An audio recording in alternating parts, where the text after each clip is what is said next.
This page is the front cover of 64 magazine, Volume 6.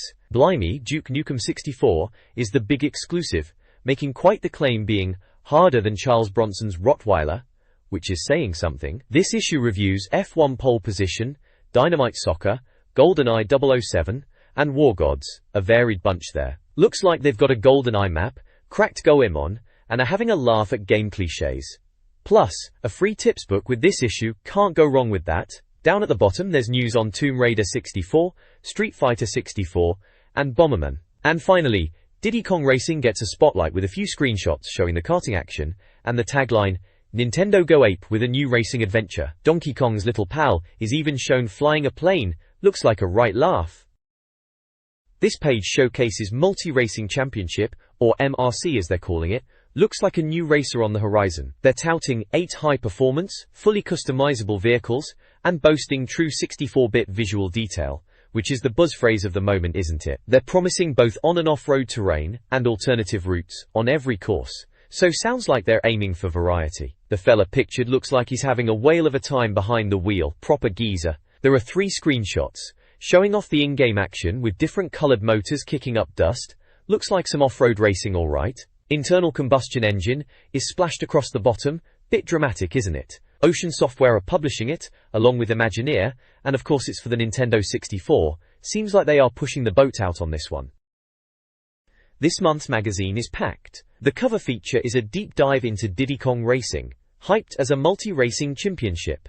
On page 32, 6 Degrees of Super Mario Nation explores a cryptic connection. Regular features include 64 Showcase, reviewing Tomb Raider and Street Fighter, page 6, When I'm 64, page 22, Gizmos and Gadgets, page 34, and The Rules of the Game, page 38. Cheat Central offers GoldenEye codes, page 58, and a GoldenEye guide, page 60. Reviews cover F1 Pole Position, G-League Dynamite Soccer, GoldenEye, and War Gods. Previews feature Extreme G, NFL Quarterback Club, Nagano Winter Olympics, and Bomberman 64. 64 site previews Duke Nukem 64, Mace, The Dark Age, San Francisco Rush, Quake 64, and more. Finally, a solution for Ganbare Goemon, page 70, and the Nindex, page 96, complete the issue. The 64 Showcase section discusses the N64's upcoming games.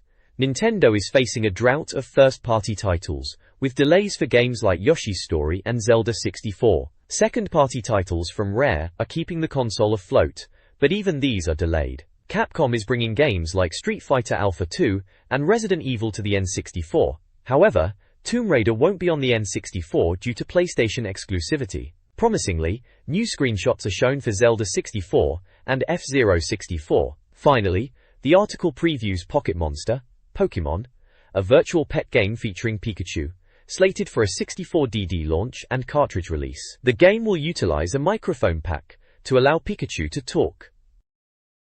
This article reviews N64 news, starting with upcoming racing games like Top Gear Rally and Lamborghini 64. The European Computer Trade Show, ECTS, showcased titles like GoldenEye, Extreme G, and Duke Nukem 64, though Clay Fighter 63 and a third received poor reviews. The Tokyo Game Show, surprisingly without Nintendo, featured titles like Tamagotchi World and Aero Gauge, with a larger N64 game presence. A preview of Rally for the 64DD highlights enhanced features.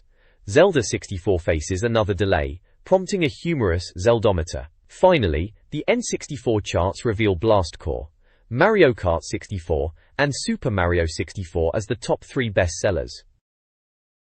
This page showcases a few things for N64 owners. First up, there's a chat show section announcing 64 Magazine's very own internet chat site so readers can connect online and chat about all things NS, Viden 64, swap tips and the like. Then there are the latest release dates for games in the UK, Japan and the USA.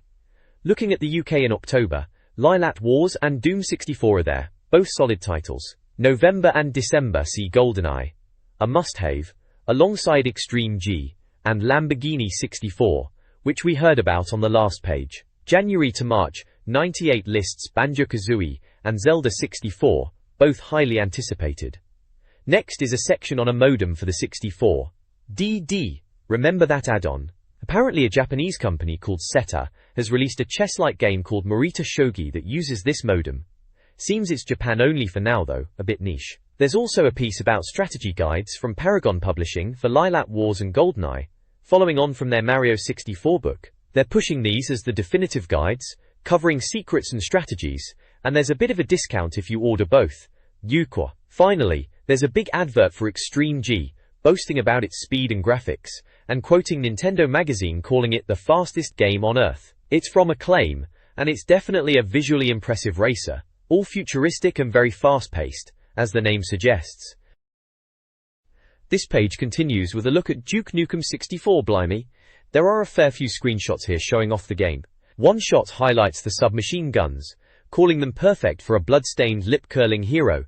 Sounds like Duke alright. Another shot, a bit cheeky this, points out a toilet paper dispenser next to a screen with a lady on it, saying it's as near as Duke Nukem 64 gets to being unwholesome, and then a jab about, There's another screenshot showing an outdoor area, mentioning Nintendo being prudish, and replacing the nightclub level with a meatpacking plant. Honestly, then some combat shots showing the action, one with the tagline, even when the enemies are dead you can keep on desecrating their corpses. Bit gruesome for Nintendo really. Finally, there's a look at the pig cops, stating, in Duke Nukem, the police really are the pigs. Subtle as a brick to the face, eh? It also mentions the 4-player Duke vs Duke mode. Sounds like right laugh. This page carries on with Duke Nukem 64, talking about how you can stomp on bodies after you've offed the aliens. Proper gruesome stuff for a Nintendo game, eh? And they mention the multiplayer deathmatch, where you can have 4 Dukes battling it out. Sounds like a right laugh with your mates. Kawi. Then there's a preview for a new beat-em-up called Mace, The Dark Age from GT Interactive. Apparently, it's coming out in January 98. It's based on the old Atari coin-op, and it's a weapons-based fighter, unlike most others, with 11 characters all using swords, pikes and other pointy bits. They reckon it looks impressive like Dark Rift did, but they are wondering if it's got any proper gameplay under all the flash. We'll have to wait and see if Mace has got any substance to it then. There are a few screenshots of Mace showing characters like Mordos, Kul, Taria and Xiaolong, battling it out. Looks a bit like Mortal Kombat with swords, to be honest. 64 site previews several upcoming games. Quake, from GT Interactive, is still anticipated, possibly with a release in 1998, showcasing its dark atmosphere. Forsaken, from Acclaim, releasing early in 1998, is a zero-gravity corridor shooter with smooth movement and weapon effects, reminiscent of Tunnel B1. San Francisco Rush, also from GT Interactive and due in December, is a racer with extensive airtime, featuring destructible cars and recognizable landmarks. Finally, Gasp, Fighters in Extreme, a Konami beat-em-up scheduled for spring 1998, offers customizable fighters with hundreds of moves and the ability to use environmental weapons and wall climbing. This page of 64 site kicks off with Tamagotchi World from Bandai, coming this December. Looks like they're bringing those chirping virtual pets to the N64 but as a board game this time. Apparently you'll be moving your Tamagotchis around the board and competing in sub-games to help them grow up. Sounds a bit odd, but then again, so were Tamagotchis to begin with, innit? Next up is Augusta Masters, 98 by T&E Soft, hitting Japan on December 19th. It's another golf game, but this one's aiming for realism, modeling the Augusta National Course right down to the blades of grass apparently. They're boasting about its accuracy, and even Rumble Pack support, so you can feel every swing. Eddie Large is even mentioned, bit random that, Norso has a. Then there's Virtual Chess, 64 from Titus, due in February 98. Chess on the N64, why not? They reckon with the N64's power, they can make chess cool. It seems they've got some bizarre chess piece designs, like snowmen, and you can even virtually flip the board if you are losing. Cheeky! Warris. Finally, there's a full-page ad for NFL Quarterback Club 98 from Acclaim. Take it to the extreme is their tagline. And it's being billed as the most impressive game ever, with all the teams and players and the official NFL license. Looks like your typical American football game, for the N64. Gameplay is advertising N64 products with a full-page ad, emphasizing price, choice, quality, service. They promote the N64 console for £134.99, offering bundles with popular games like Mario Kart and Doom 64, ranging from £152.99 to £183.99. They also highlight free 48-hour delivery. The ad includes official and colored joypads, and a coming soon section showcasing anticipated titles, such as Banjo-Kazooie and The Legend of Zelda 64. A wide selection of N64 games are listed, priced from under £20 to around £60, with offers to save on accessories when buying a console, including a discount for additional games. Notably, they're selling the Virtual Boy for £39.99, with games at £12.99. Additional accessories like arcade sticks and cheat cartridges are advertised. They also offer a used game service, buying and selling with a guarantee. The When I'm 64 Letters section features reader feedback. Richard Alugard questions the magazine's rating system, particularly for Star Fox. Aaron Doig criticizes the N64's fighting game selection, contrasting it with the SNES. Steve Rablin complains about the magazine's price and reviews. The Star Letter discusses Game Doctor V64 devices, used for playing N64 games from seeds, raising piracy concerns and comparing them to SNES devices, also mentioning an incomplete Zelda 64 download. Chris L. discusses issues with ISS 64 and FIFA 64, saving problems and controller packs, while also referencing Star Fox and GoldenEye. The section also contains screenshots from Super Mario 64, Dark Rift, and GoldenEye, and advertisements for Fire International's N64 peripherals. The Letters section features reader opinions, including criticism of game reviews, specifically regarding Multi-Racing Championship and Doom 64. Club News highlights the Special Reserve Club, offering pre-release N64 games, a new shop in Upminster, a virtual pet, and a cheat book. Numerous game advertisements are present, showcasing N64 titles like Mario Kart 64, GoldenEye, and Zelda 64, along with SNES and Game Boy games. Accessories like controllers and memory cards are also advertised. The magazine emphasizes the Game Boy's dominance and promotes special reserve shops, ending with an unusual image and caption. This page is a feature on Diddy Kong Racing, Nintendo's big Christmas game for the N64, coming from Rare, those coding geniuses. They've played it already, and reckon it's monkey-tastic, and will crush all comers this Christmas. It was the first UK magazine to get a proper look at it at Rare's HQ, up in Warwickshire. They reckon it's more than just a kart racer, comparing it to Mario Kart but highlighting the adventure aspect. The story is about Diddy and his mates having to defeat the evil Whizpig with the help of Taj the Genie. There's talk of hidden levels and depths, saying it's got more hidden depths than the Pacific Ocean. Apparently, the creators reckon it'll take 50 hours to see everything in the game. The character descriptions are included, like Bumper the Badger who likes speed and dislikes sleep, and Diddy Kong who likes adventures and bananas. They even ponder if Diddy is Donkey Kong's younger brother or son. Always a talking point, that one. Screenshots show the character select screen and in-game racing with karts, planes and hovercrafts. Battle arenas are also mentioned. It's due out the first week of December, just in time for Christmas, and they are promising a full review in the next issue. Sounds brilliant, doesn't it? Diddy Kong Racing features diverse worlds and characters. Dino Domain offers practice tracks like Ancient Lake and Fossil Canyon, while Jungle Falls and Hot Top Volcano provide challenging plane races. Snowflake Mountain includes Walrus Cove and Everfrost Peak, with a frosty vibe. Sherbet Island features Crescent Island's pirate ship and treasure caves. New characters include Taj, a genie, Conker the squirrel, and Banjo the honey bear. Pipsy the mouse also appears. Players must conquer each world's tracks to battle a boss, earning an amulet piece upon victory. Dino Domain's boss is a dinosaur. 2 hidden racers, Drumstick and Tracks, are also mentioned. Baffo. This page dives into the power-ups and characters of Diddy Kong Racing. It's called Power Rangers and details the various colored balloons you collect for boosts. Blue balloons are for speed boosts, red ones give you rockets starting with single fire, then homing, and finally, a salvo of 10. Yellow balloons are for shields which get bigger and better. Green balloons are for drops, starting with oil slicks, then mines, and finally bubble traps. Rainbow balloons are magnets that pull you to the target, eventually hauling opponents back towards you cheeky. Carmageddon talks about the vehicles. There's the standard cart, hovercraft for water, and the plane for the skies, each with different handling. Then it introduces some characters. Tipped Up the Turtle, who likes peace and quiet and hates speed and sudden noises. Bit of a scaredy cat then. Whizpig, the mutant space pig, who's a proper baddie enjoying spoiling everyone else's fun. Taj Mapal is a genie, a helpful sort who gives advice. And Crunch, a kremling, described as a wild rebel who likes loud rock music and dislikes Kongs and cute little animals. Sounds like a right handful. Kitan. The screenshots show gameplay moments like Crunch getting a beating at the Jungle Falls tunnel entrance, tipped up in a bubble, Diddy using a shield even when nobody is around, and new tracks being unlocked with golden balloons. It all looks jolly good fun, doesn't it? The next page presents a rather bonkers feature, 6 Degrees of Super Mario Nation.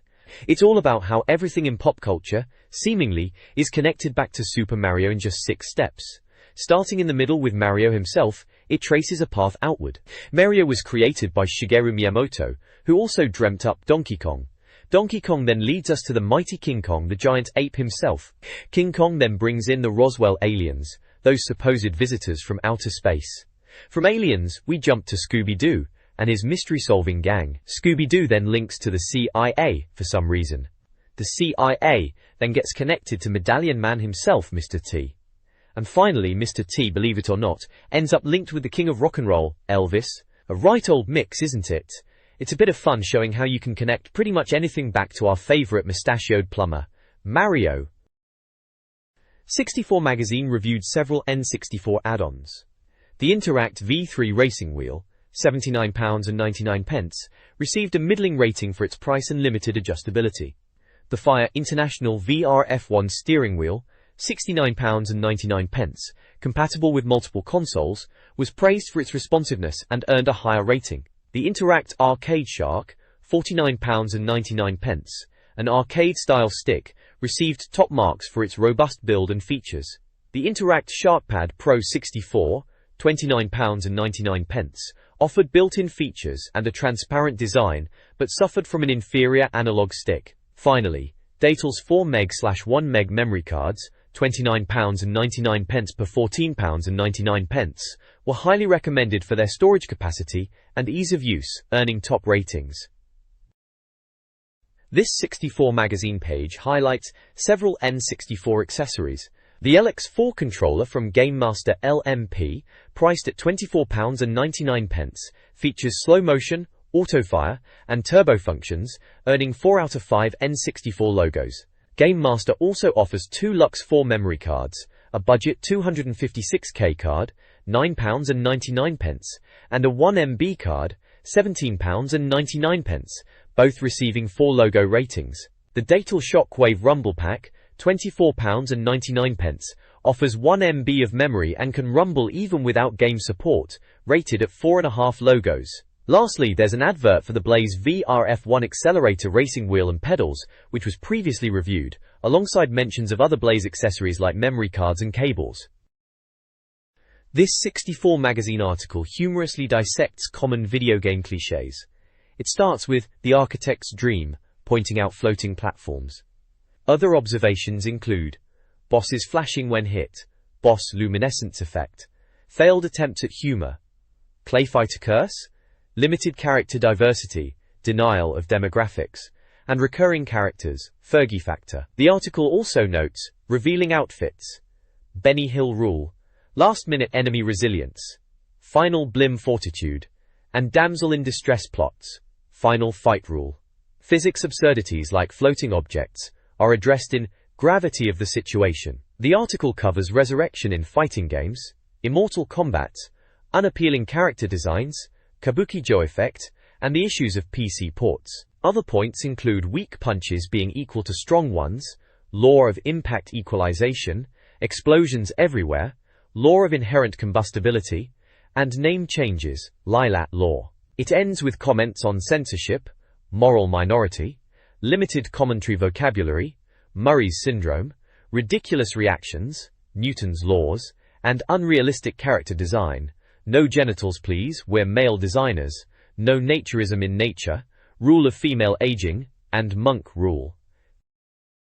This article dissects common video game clichés. Slow-mo law notes projectile speed discrepancies, while Stallone syndrome highlights hero's toughness versus instant enemy kills. Way of the exploding arse humorously observes rear-facing vulnerability. Sturgeon's law, video game version, criticizes a perceived low quality of certain N64 games. Temporal trashiness rule points out illogical character pairings in time travel games. Zoltar's law of anthropomorphism mocks human or animal-shaped villains. Walleye effect focuses on screen distortion, and Yo! Rule pokes fun at backwards baseball caps. Finally, stabilized stiletto effect highlights impossible feats of female characters. The article also includes several advertisements. Visions sells new and used games for consoles. Online Gamers sells PC systems. US Nintendo 64 specialists from Madeira Games and Wild Imports offer us N64 consoles and games. On the Edge promotes a prize draw and sells various N64 games. A survey of over 2,500 readers revealed key insights into 64 Magazine's readership. The magazine boasts a predominantly male audience, 96%, with a surprising age distribution. 54% are 16 or older, with a large segment, 43%, aged 16 to 18.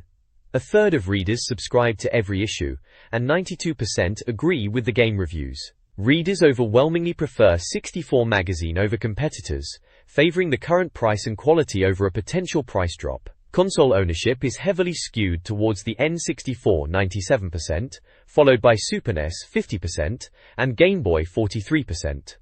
Most readers own between 2 to 3 games. With an ABC sales figure of 35,095, 64 Magazine is Britain's best-selling N64 magazine, with a total readership estimated at 89,492. Popular games and contest prizes mentioned include Super Mario 64, Star Fox 64, GoldenEye, and Zelda 64. 64 Magazine's review section features sections like New Releases Spotlighting, F1 Pole Position.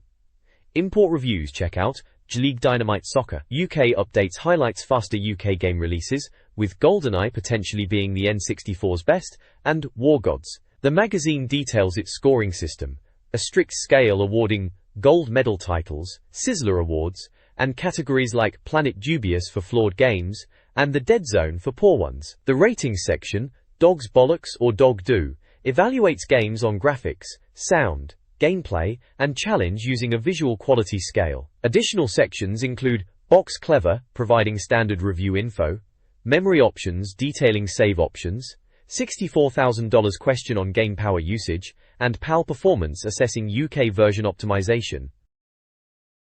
This page features a review of F1 Pole Position 64 for the Nintendo 64, proclaiming, "Vroom, Ubisoft burn onto the track with an F1 racer." The review highlights that the game features drivers and teams from the 1996 motor racing season, mentioning Damon Hill. It touches on the memory options, including controller pack saves, championship, rankings, custom setups and more. The configuration screen is shown, allowing players to adjust difficulty levels and realism settings like computer level, machine touch, machine damage, computer accident, radio communication and controller packs. The $64,000 question section gives the game a thumbs up for graphics, sound effects and enjoyment, but marks it down for only having 2 player modes rather than 4 or 3. The review discusses decisions, praising the game's depth and options available before racing, and its roster option that lets you swap drivers between teams, even putting the same driver in the same team against themselves. It mentions improvements over human GP,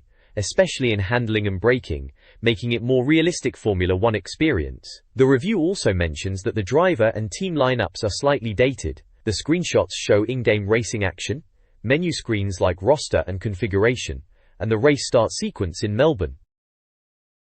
F1 Pole Position 64 is praised for its strong track selection and impressive visuals, particularly the diverse camera angles and dynamic weather effects. While the sound design, especially engine noises, is commendable, the lack of crash animations and a limited multiplayer mode disappoint. The game's controls are standard N64 fare. Reviews highlight its strong graphics and gameplay, resulting in a solid 88% overall score. Despite a positive main review recommending it as a good N64 racer, a second opinion criticizes its arcade-like feel, suggesting it lacks realism and speed compared to other racing titles. League Dynamite Soccer 64, an import football game for the N64, is reviewed. Developed by Imagineer and costing £69.99, the game is described as visually unimpressive, despite some nice graphical touches like varied player appearances and head tracking. Animation includes stylish moves like shoulder barges. Gameplay is criticized for its frustrating difficulty, especially scoring, with a clunky and inflexible control system. Limited camera angles and a lack of player identification are also issues. While it includes features like penalties and extra time, the review finds the overall experience disappointing. The game score is a poor 55%, noting potential that was unmet. The review suggests alternatives like ISS 64 and FIFA 64, which are cheaper. A second opinion emphasizes the game's shortcomings, including short-statured players and unaddictive gameplay. GoldenEye 007, the new 3D shooter for the N64 developed by Rare and published by Nintendo, is highly praised in the UK update, earning a 96% overall score. Launching November 7th for £59.99, the game receives near-perfect marks for graphics, audio, gameplay, and lasting challenge. The review highlights memory card functionality for levels and cheats, and confirms PAL versions run at NTSC speeds without borders. The controller layout is detailed. The review enthusiastically praises the game, using phrases like, "best game on the N64." Multiplayer and level design are specifically commended. The review recommends immediate purchase, despite the price. Screenshots showcase action, shooting, and classic Bond moments, representing a significant advancement for console shooters. Alternatives like Doom 64 and Shadows of the Empire are mentioned. Cactali. This page is a review of War Gods for the N64, and it's not pulling any punches, I tell you. They've slapped a 59% overall on it, which is pretty damning. It's from GT Interactive, and they're calling it another uninspiring beat-em-up. The reviewer reckons it's clumsy and uninvolving, and even suggests it'll take your brain to a dumber dimension. Ouch. They're showing off screenshots of characters like Kabuki Joe, Maximus, Anubis, and Valor. They're trying to look all gritty and godlike, but apparently it doesn't quite work. Graphics and audio are both marked down with only 2 out of 5 stars. Gameplay and lasting challenge also get the same low rating. Toda Tigorington. There's a second opinion box which is even harsher, calling it a load of old cack, and saying all the characters are totally idiotic. They reckon you'd have more fun getting into a real fight outside a pub. Strong words indeed. They're suggesting Killer Instinct Gold and Dark Rift as alternatives, which are both decent brawlers, but it sounds like War Gods just doesn't cut the mustard. The controls are shown, pretty standard N64 layout, and they mention its PAL performance is slightly slower than NTSC. The final summary is brutal. Like fighting with Thunderbird's puppets, only not as much fun. Looks like War Gods is one to avoid then, eh?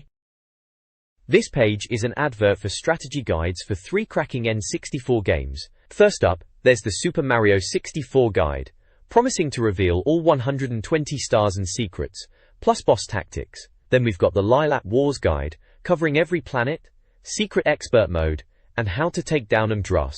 Lastly, the GoldenEye 007 guide boasts maps of all 18 zones, level guides, secret levels, and multiplayer tips. They're all priced at £9.95 each, postage free, and there's an order form to fill out, or a hotline number to ring. You can even order online apparently. This page is all about cheat codes and tips, proper old school stuff. We've got Cheat Central splashed across the top, so you know you're in the right place for a bit of cheeky gaming. First up, there's GoldenEye 007 naturally. It mentions a complete map solution for the first 5 levels, which sounds handy. It tells you that to unlock cheats in GoldenEye you have to complete certain levels within tight time limits, on different difficulty settings like Agent, Secret Agent and Zero Agent. There's a table listing cheats like Paintball, Invincibility, Donkey Kong mode and loads more, alongside the levels, difficulty and time you need to beat to unlock them. It also mentions unlocking secret characters like Jaws, Mayday, Oddjob and Baron Samedi for multiplayer. Donkey Kong modes. Next we have Doom 64, with level codes, loads of them stretching down the page. Be gentle and bring it on sections, with codes for each level from 02 to 32. If you were stuck in Doom 64, this page would be a lifesaver back in the day. Then there's a bit about Tetrasphere, calling it Vortex Strangeness. It's a weird trick to see robots being sucked into a vortex by entering Vortex as a name and holding certain buttons. Madness. More Sir Hazme. Finally, there's a pad at a glance section, just showing the N64 controller layout, in case you'd forgotten what button does what. Useful for the youngins, I suppose. This guide details the Bilamoridam level in GoldenEye 007. For Secret Agent and 080 Agent difficulties, neutralize all alarm bells before proceeding. Blow up the red alarm bells near the chain link gate and in the guard towers. 0 agent players must install a covert modem using the communications uplink behind crates near the gate. Data backup requires accessing the ops room through the first guard tower, navigating a vertically sliding door, and using the computer. Activate a switch to open an armored door. Use a sniper rifle for the pillbox area. Prioritize body armor. Destroy padlocks. Eliminate enemies near cameras or attempting to trigger alarms. Explore guard towers for items and snipe sentries in watchtowers. The operations computer is in the ops room, guarded by multiple enemies. The next page is a playing guide for GoldenEye 007, continuing from the previous level. This time it's the Chemical Warfare Facility 2 level. The page features a detailed map of the facility, split across 2 columns, showing the layout and item locations. It gives instructions on how to obtain clearance A and B keycards, both essential for progressing.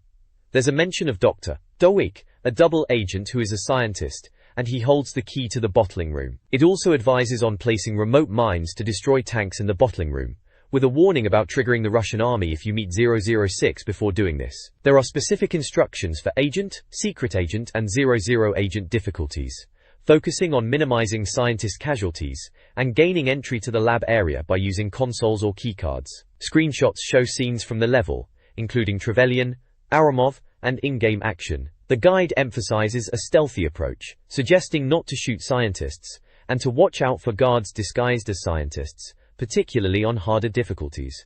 It seems the objective is to rendezvous with 006 and then destroy the tanks in the bottling room. This page of 64 magazine continues the GoldenEye 007 playing guide, now on to part 3, Runway, Chemical Facility 2.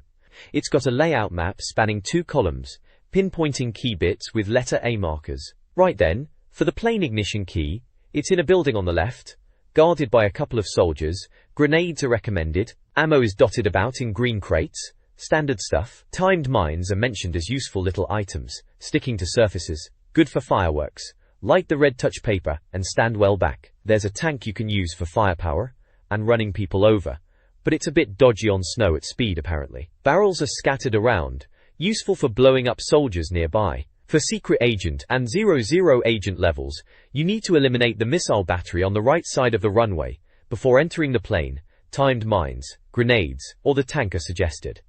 And for 00 agent specifically, you'll have to destroy the heavy gun emplacements at the end of the runway before you can take off. Both sides. Same drill as the missile battery, mines, grenades, or the tank again. The guide finishes by saying just get to the plane at the end of the runway, jump in and escape. Simple as that. Mission 2, Severnaya, USSR, Part 1. Installation focuses on stealth and disabling the communications dish. The primary objective across all agent levels is to shut down the dish by interacting with the control computer in the satellite control building. Avoid destroying the computer. Taxgewa. Secret agent and 00 agent modes require obtaining a safe key from a Siberian Special Forces officer in a small hut. Use this key to unlock the safe in a nearby hut, which contains the building plans. Utilize watchtowers for sniping. The ventilation tower offers a climbing route into the base. The grenade launcher is optional. Be wary of the helipad door, as attempting to force it will trigger a large enemy response. Wall-mounted cameras exist in the satellite control building. This page is a playing guide for GoldenEye 007 on the Nintendo 64, continuing from the previous page. It's part 2 of the satellite control bunker mission, focusing on objectives for secret agent and 00 agent difficulty levels. For both levels, you need to disrupt surveillance by shooting out cameras, copy the GoldenEye key and discard the original, and photograph the main video screen and map screen. On 00 agent, you also need to get Boris, the software expert, to activate the computer and then download data using Q's device. The guide points out key items, like the security keycard carried by a guard, the GoldenEye key, and the computer room keycard. It also mentions Boris being found in the map room and needing to approach him without your gun drawn, so he'll help you access the mainframe in the hexagonal room at the bottom of the map. It warns about guards in the computer room and advises dealing with them before approaching Boris. It also has screenshots showing gameplay and map sections to help players navigate the level. This page is a playing guide for Ganbare Goemon, mystical ninja starring Goemon on the N64, because blimey, It's a bit bewildering if you can't read the Japanese, isn't it? They even admit it was a bizarre Super Mario 64-like game to review. Anyway, this guide is here to sort you out. Warranty. First up, it's got a handy item list, showing what all those little icons mean, like golden health for full health, naturally, and those gold cats which are worth extra energy hearts. Then it dives into the Town 1 section, walking you through the beginning of the game, leaving the house, heading up the street, and finding this large red round thing. They're struggling to describe it themselves. Next it's on to Palace 1, giving you the lowdown on collecting all the money, smashing jars, and dealing with locked doors. Sounds like you'll need to find keys, use chain weapons to cross gaps, and defeat the boss at the end. There's even a bit about saving the game, which is always handy to know. Apparently you can save at hotels, signposts, and sometimes when chatting to characters, with instructions on how to do it in the menus, which is useful because nobody wants to lose progress in a game this sprawling, right? This guide outlines gameplay for Ganbare Goemon, Mystical Ninja. Boss 1 requires close-range chain attacks on a stone head, dodging bad breath, lasers, and spinning studs. Defeat him to collect a moon for exit. The Kabuki robot section involves destroying objects to build energy, counter-missile launches with fireballs, open palms with fireballs preemptively, and time punches for ramming attacks. Use special weapons like hammer strike, super laser, speed fists, and grabber for strategic advantage. In the Emperor's Chamber, choose the first option in both dialogue choices to obtain a town pass. Re-entering the palace provides unlimited money and health. Navigate through tunnels and bridges to find a cat and reach the bridge guards, who open the gates to exit. Town 2 introduces Yae, a sword-wielding character. Navigate through rooms, bridges, and guarded doors. Complete a fish-gathering quest for a woman to obtain a log needed to proceed. This page continues the guide for Ganbare Goemon, Mystical Ninja. It starts with Subgame 1, Flatten the Guard, which is a simple timing-based task of hitting a guard with a log. Then it moves on to the second path, highlighting the effects of pushing a rock in different directions to get coins, a cat, or transport to an island, and eventually back to the temple. The Dragon section explains how to defeat the dragon using coins, and then using it as transport after getting a flute. The Town 3 section gives directions to navigate the town, involving doors, bridges, and a house on a hill. Moving on to Subgame 2, Salt and Pepper Bombardment. It's all about running and collecting marshmallows whilst avoiding dynamite and fat girls. Palace 2 details navigating a palace with ghosts that are defeated with fire coins, and also includes instructions for a claw game section involving a camera and platform jumping in an arcade-style game to collect items. Boss 2 is easily defeated by making it transparent with Ebisu's camera, then attacking its heart with Goemon's fire coins while moving to avoid attacks. Town 4 requires navigating a valley to a cave, with a bomb-destructible stone door leading to the palace. Palace 3 involves a complex sequence of navigating rooms, collecting items, and using weapons like Sakura's bomb and ice weapon. You need to find a map, key, cat, and hammer for Ebisu, utilizing platforms and dodging obstacles like barrels and round objects. Eventually, you'll reach the palace rooftop for a key, then a golden cat outside. Turikigo. Boss 3 is initially easy. Use Ebisu's camera and Goemon's fire coins, constantly moving counterclockwise to avoid attacks. Once defeated, you obtain the next piece and save the game. Warrington. This guide covers gameplay for Ganbare Goemon, starting with Town 5. It details navigating the town, finding a necromancer, and acquiring silver weapons from a mountain dweller after accumulating gold. Players use a dragon for transport, and interact with a large stone. Next are 2 minigames, Balloon Defense, a simple shooting game, and Salmon Impersonation, where Yae ascends a waterfall. The guide then moves to a submarine section. Players return to Town 5, enter a lake as Yae, and use her swim ability. This unlocks a submarine area containing a map, keys, Yae's bazooka, and bonus items. Navigating the sub involves following the current and using a lift. Finally, the guide describes the Robot 2 Fishbot battle, a water-based fight, similar to the Kabuki robot fight, but with underwater mines. Players must destroy mines and use the super laser to defeat the Fishbot. Gray.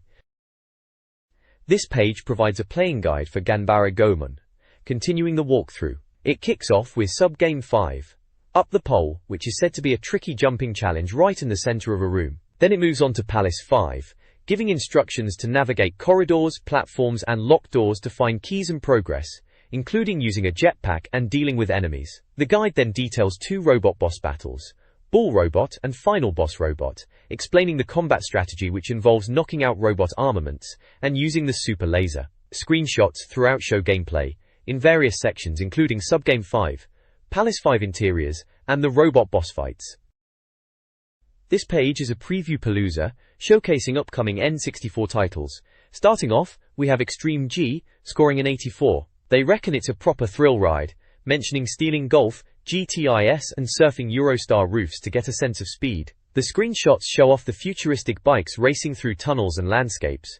Next up is NFL Quarterback Club, 98, which gets an 88. They're having a laugh, suggesting American football is a bit baffling to Brits, but the graphics are so good, who cares? The screenshots show in-game action with players on the field and a packed stadium. Then there's Nagano Winter Olympics 98, marked with a 90. It's all about hitting the slopes with Ski Sunday in your ears and aiming for gold for your country, apparently even if you end up hitting a tree. Screenshots show skiing, snowboarding and speed skating events. Finally, Bomberman 64 gets a massive 92. They call it Baku Bomberman or whatever you prefer, saying it's a proper explosive classic given the full 64-bit treatment. Screenshots showcase the single-player maze-based gameplay, with bombs going off.